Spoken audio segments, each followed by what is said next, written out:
کسی مہینے کے ساتھ اب لوگ کہیں کہ چونکہ حضرت بریرہ کا نکاح اس مہینے کے اندر ہوا تو جس وجہ سے کہ یہ طلاق ہو گئی،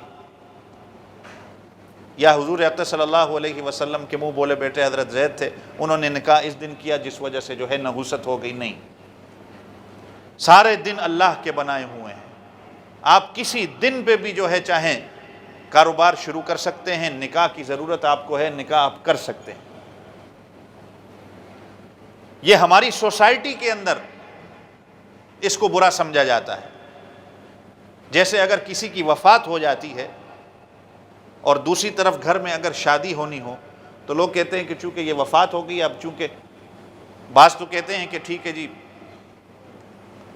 کہ خاندان ہے تو 6-7 ماہ شادی کو آگے لے جاؤ، اور جس کا خاوند فوت ہوا ہے اس عورت نے سوگ منانا ہے، اس نے جو ہے وہ عدت میں بیٹھنا ہے، باقیوں نے تو عدت میں نہیں بیٹھنا.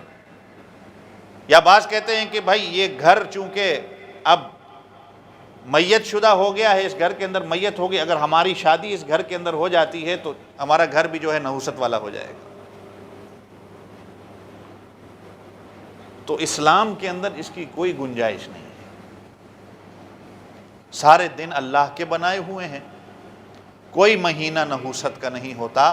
سفر کا مہینہ نحوست کا نہیں. ہمارے ہاں سفر کے مہینے کو کہتے ہیں خالی مہینہ، کہ یہ مہینہ خالی ہے. اور شوال اور ذوالقعدہ یعنی رمضان کے بعد بھی یہ 2 مہینہ، ان کو بھی بعض لوگ کہتے ہیں کہ یہ خالی ہے. خالی سے کیا مراد ہے؟ اور پھر ذی الحجہ کا مہینہ آ جاتا ہے، کہتے ہیں کہ یہ چونکہ یہ مہینہ صحیح ہے.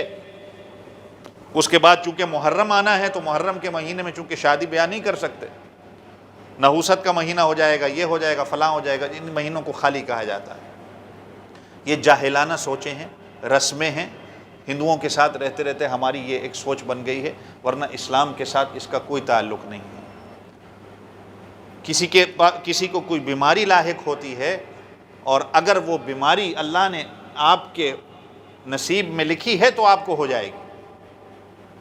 آپ کے نصیب میں نہیں ہے تو آپ کو بیماری نہیں ہوگی. اللہ تعالی ہم سب کو صحیح معنوں میں دین سمجھنے کی توفیق عطا فرمائے، صحیح عقیدہ ہمارا بن جائے.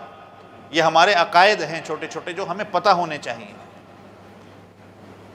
کہ اللہ نے میرے لیے لکھ دیا ہے کہ میرے لیے اچھائی ہونی ہے، یا میرے لیے میری نصیب کے اندر اگر یہ ہوگا یا یہ ہوگا، یہ اللہ کی طرف سے ہے. تو اس میں فعال نکالنا یا کسی کو جا کے اپنا ہاتھ دکھانا اور ذائچہ بنوانا، یہ ساری چیزیں شریعت کے خلاف ہیں. اللہ تعالیٰ مجھے آپ سب کو عمل کرنے کی توفیق عطا فرمائے. وآخر دعوانا الحمد للہ رب العالمین.